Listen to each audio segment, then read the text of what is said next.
The beholders of Dungeons & Dragons are some of the most recognizable monsters of modern gaming. There is no other word that describes them more than the word iconic. So much so, in fact, that out of the hundreds and hundreds of monsters that have become part of the Dungeons & Dragons mythos, the Beholder is one of the precious few that D&D has actually claimed as product identity. In other words, the Beholders are Dungeons & Dragons. Can't use them in any other context, unlike something like the Owlbear, for example, which anyone could use outside of D&D. This exclusivity is one of the reasons Beholders are so iconic to the franchise. But what really is a Beholder? I mean, you couldn't just copyright Floating Eyeball Monster after all, and of course you couldn't, but the thing is, there is so much more about these creatures. So much more than what meets the eye. A beholder is a floating orb with a large eye and a wide, toothy maw at its center, covered with 10 eye stalks found all throughout the upper sections of its body. It mysteriously levitates in the air and produces powerful magical rays from each of its 11 eyes, with each eye creating an entirely different magical effect.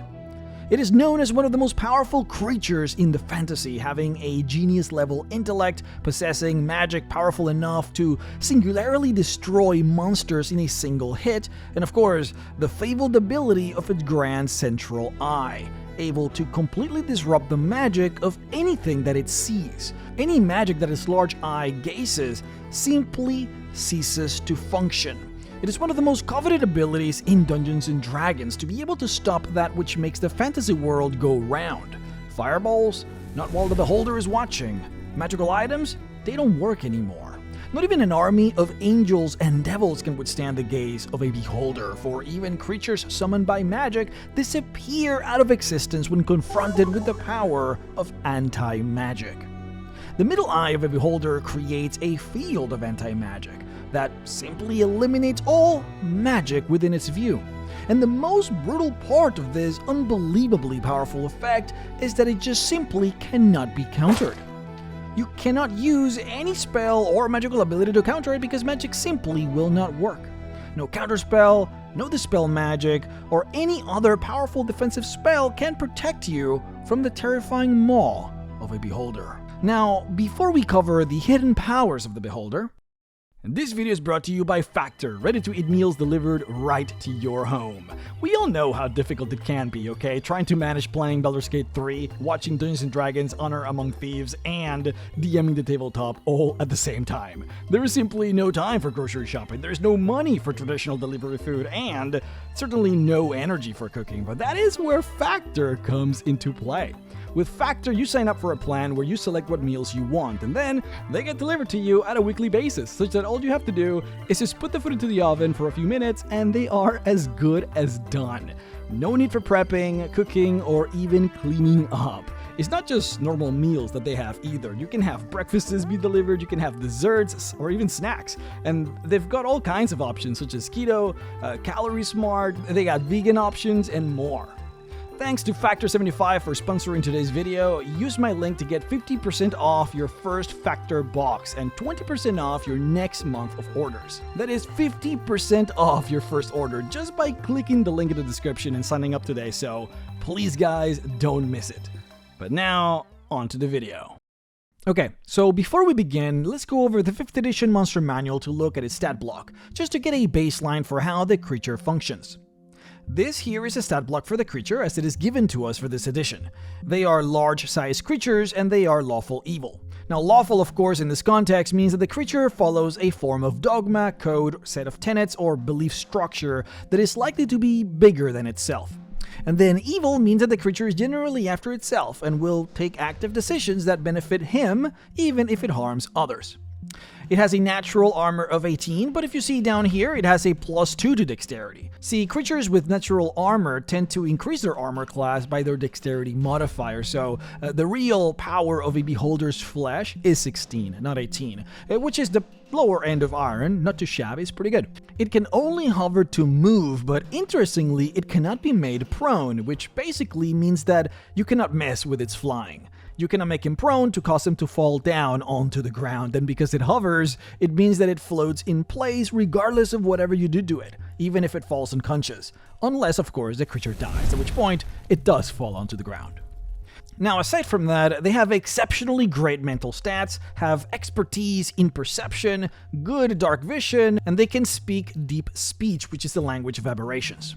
Now, this here is the powerful anti-magic cone that beholders can create using the large central eye on their bodies, which forms an anti-magic field effect as a 150-foot cone wherever it sees. And then down here we have all of the different magical eye rays that it can create with all of its 10 different eye stalks.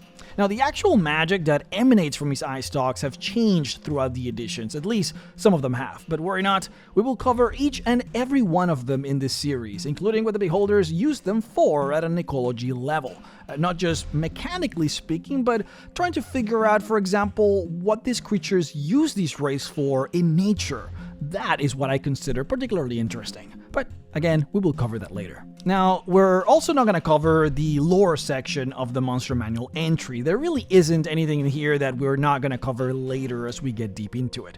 It is an okay entry overall, as it covers some of the most important parts of the creature, such as beholders being isolationist, xenophobic, and neurotic, but doesn't really delve into the why. And of course, the why is what we're all here for, after all, on this channel. So sit back, relax, and let's find out what exactly makes these beholders tick. An adventurer that meets a beholder will struggle deeply to understand its behavior, the reason why it does what it does.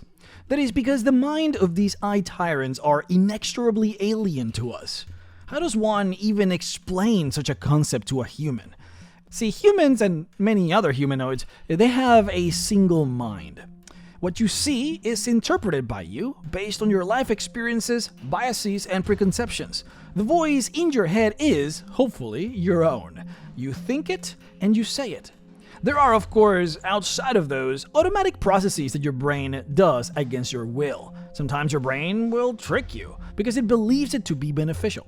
It might make you see something that is not there, or might erase something that you otherwise ought to see. Your eyes can, for example, see your nose in front of you, but most of the time your brain chooses to ignore it so you don't see it. Why? Well, it would get in the way, of course. But what if? What if the truth was what was getting in the way? What if an undeniable truth would risk shattering your psyche, simply because it opposed everything that you stood for? Why shouldn't your brain block you from sensing that? Well, now we're talking beholder. Beholders have two minds, the rational mind and the intuitive mind. The rational mind is the cold and logical machine. It classifies information and assimilates it, remembering it for the beholder to access. The intuitive mind, however, is the one that truly calls the shots, though is the one that the beholder itself has no access to. The intuitive mind takes a catalog to everything that the beholder senses. It then simply passes to the rational mind only those parts that it thinks the beholder can comprehend and accept. Quote, "Without the protection of its intuitive mind, a beholder's sanity would snap in the face of data that contradicted its own self-understanding." End quote. To understand why seeing reality in its crude, raw form would destroy the mind of a beholder, you have to know that beholders believe that they are true perfection, that their bodies, their minds are the pinnacle of evolution, created in the image of their perfect goddess, the Great Mother. Of course, not much of what the beholders actually believe is true, but the Great Mother is indeed real, and she is indeed powerful. The Great Mother is an enormous beholder that drifts throughout the planes of existence, particularly in the lower planes. The beholders believe that they are the spawn of this all-powerful deific creature, and that this Great Mother contains all the knowledge of the multiverse. Beholders aspire, actually, to be like this Great Mother by obtaining as much information as they can about everything, because that's what she is, that's what she does. And a beholder thinks that they are an image of this goddess, which is perfection, so not being like the Great Mother would mean not being perfect, and a beholder would very much not like that. Now, the reality, of course, is that this all-powerful deific beholder is in fact a creature of chaos. She givers in a proto-language that is undecipherable by any mortal being, has no rhyme or reason to the actions that she ever takes, and seems unable to spread her knowledge, if she even has any, to any beholder or any other creature for that matter. Quote, "Unlike beholders, however, the Great Mother is totally devoid of any logic. It is a creature of chaos, ruled by instinct and randomness. Thus, the Great Mother does not exhibit any division between its rational and intuitive mind like mortal beholders. It would greatly distress beholders to learn that the Great Mother's mind is totally unlike their own. Some beholders may have already discovered this fact. Such a shocking blow to their own deeply held self-understandings would become permanent cankers within the intuitive minds, sores that slowly chip away at their mental stability." End quote. Now, the mythos states that this Great Mother gave birth to a singular beholder, one named Xamnal, the only mortal offspring of this great deity. This Xamnal then itself gave birth to all of the mortal ancestors to the beholders of today and all of their different variations, and there are dozens of variations. There are many different kinds of beholders, from hive mothers to elder orbs to eyes of the deep, gods, observers, death kisses, spectators, and many, many more. And even in between all of these different kinds, each version of each of those beholders has an almost infinite array of looks, from the color of their hide to the chitinous membranes around their body to the position of their eye stalks to the type of eyes that they have to the magical powers of those eyes, and again, so much more. Now, of course, Xamnal made all of their children in the image of the Great Mother and then commanded them all to collect knowledge so that they might be like the Great Mother. But the mythos states that some of these children did the unthinkable. Some of these children gave birth to other beholders that were not in the image of the Great Mother. These heretical children are known as traitors.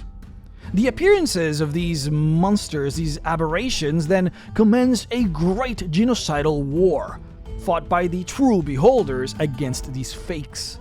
And, of course, every single beholder believes themselves to be the true beholder, made in the image of the Great Mother, and any beholder that looks even just a tiny bit different than them, whether it is a wrong-colored blemish, one too many scales, the wrong amount of eyelashes, the forbidden eye color, any of the wrong attributes spotted in a beholder that differs from themselves is enough for a beholder to brand them one of the traitors, one of the beholders not in the image of the Great Mother. And when that happens, all beholders involved battle to the death. So now you see, perhaps, why there is such division between the rational mind and the intuitive mind of a beholder. Without the intuitive mind literally gaslighting the creature into unseeing facts that would contradict its perception of the world, it might see itself as not perfect, as not in the image of the Great Mother, which might be enough even to just kill the creature out of sheer bewilderment. Now here's an example of how the intuitive mind would gaslight the logical mind of a beholder.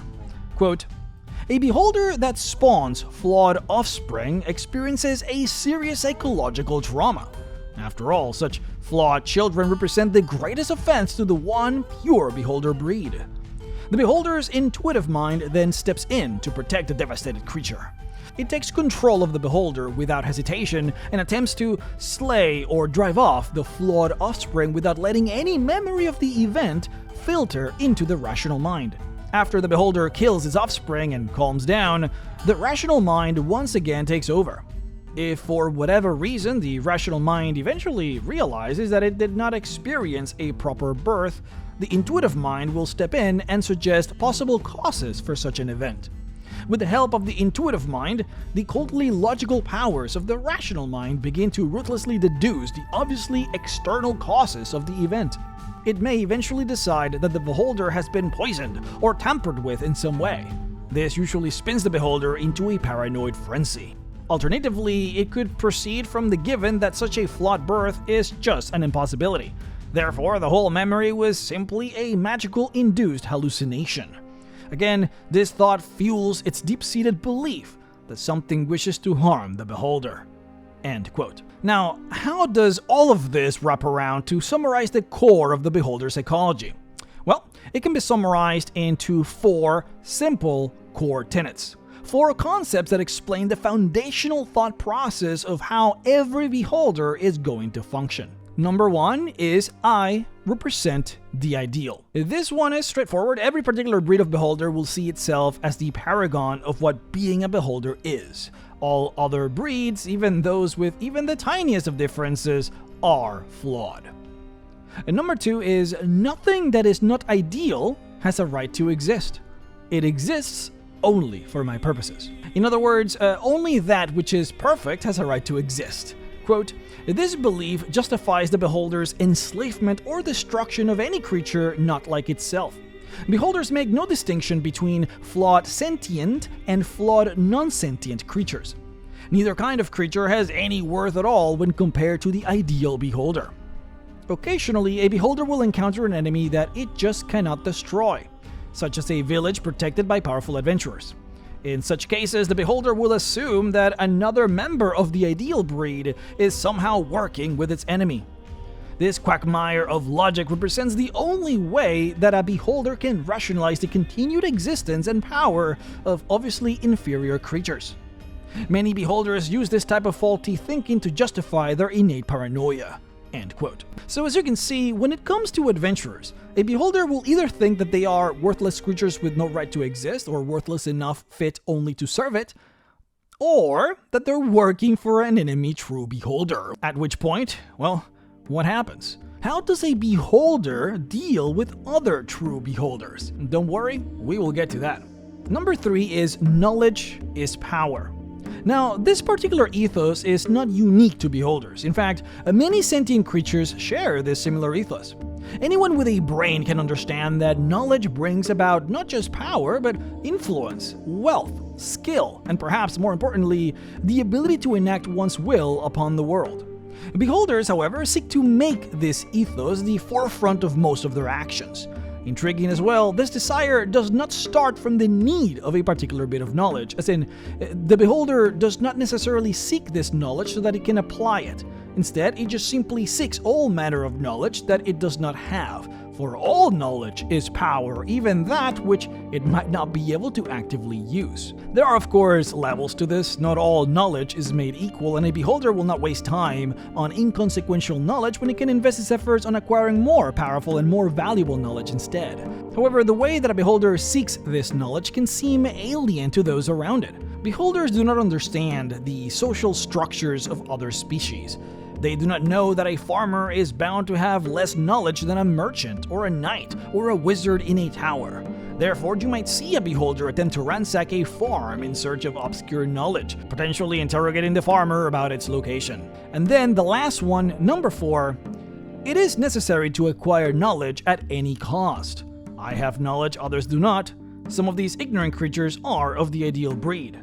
Therefore, others of the ideal breed are out to get me. Now, this here is the logical conclusion to all of the ethos of the beholder when they are put together.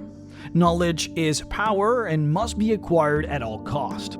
Just how I am trying to acquire knowledge at any cost, other beholders will also be trying to acquire knowledge at any cost.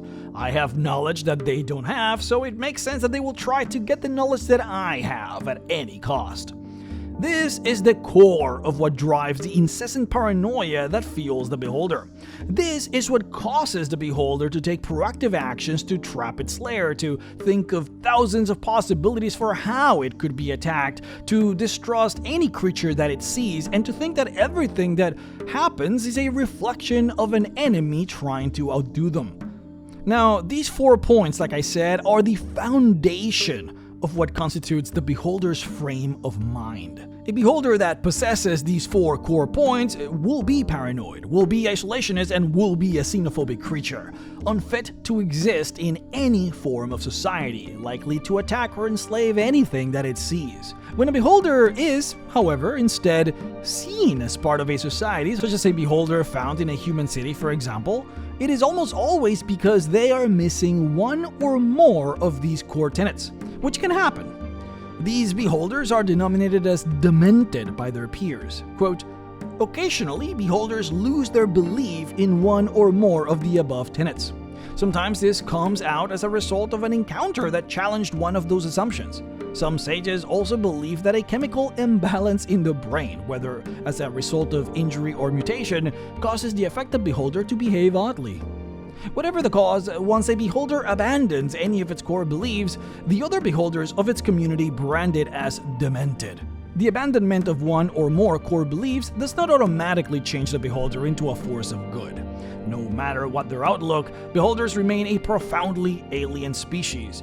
A beholder would have to abandon almost all of its racial identity in order to become remotely accepted in human company. It is possible that this change could happen, especially through the use of magic, but it is doubtful that the beholder would remain in its altered state forever." End quote. So, a beholder would have to lose all of its beliefs to be able to mingle perfectly with humans in a city, which rarely, of course, ever happens, but losing only one of those beliefs is acceptable for a beholder to at least be able to participate in one way or another with such a society. For example, Zenithar, who runs the Thieves Guild in the city of Waterdeep, this beholder is likely to be one such beholder. Not demented enough to live amicably with his populace, but a little bit demented to be able to understand and accept the structure of the city so that he can then abuse it. For example, a beholder that for one reason or another rejects belief number 1, I represent the ideal, would not see themselves as perfect.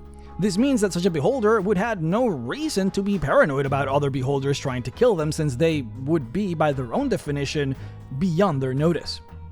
A rejection of belief number 2, nothing that is not ideal has a right to exist, it exists only for my purposes, would mean that such a beholder would have no imperative to be aggressive and tyrannical towards others, and could, in theory, reach his goals without the need to kill or enslave. And by rejecting belief number 3, knowledge is power, the beholder would have no imperative to go out and mess with the business of other creatures. It would not have a deep compulsion to rob and murder others, for they would have nothing that they would consider valuable. It is already perfect after all, so why bother trying to obtain something worthless from imperfect beings? So then, when you take all of this into account, it is then easy to understand why beholders simply cannot bond or socialize with others, especially those of their kind, unless they are demented. Quote, "The very concept of deep and lasting social bonds between beholders is foreign to their identity. The creature's powerfully ingrained paranoia and often manic quest for knowledge prohibits the formation of even rudimentary friendships. Only the controlling power of a hive mother or overseer can force any sort of beholder fraternization.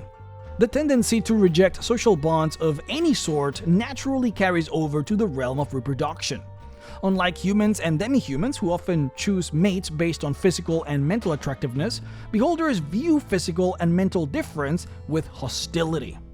A beholder is either a pure breed, identical in every way to other pure beholders, or it is flawed and therefore deserving of death. In addition, beholders find it impossible to trust other beholders enough to mate with them. Their paranoid tendencies usually keep beholders at a distance from each other." End quote. Now, there are, of course, beholder cities, entire structures with dozens, if not hundreds, of beholders that live communally and happily with each other.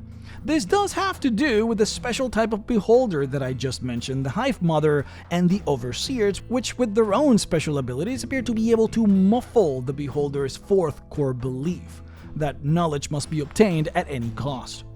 This allows the formation of large hives of beholders and therefore cities of these creatures. And we will cover that, of course, on part 2 of this video, covering beholder cities, their social interactions, their various types of reproductions, and the different types of beholders that do exist, and there are many. We will cover ecology, their pastimes, biology, their brain structure, and more, so keep an eye out for the next video.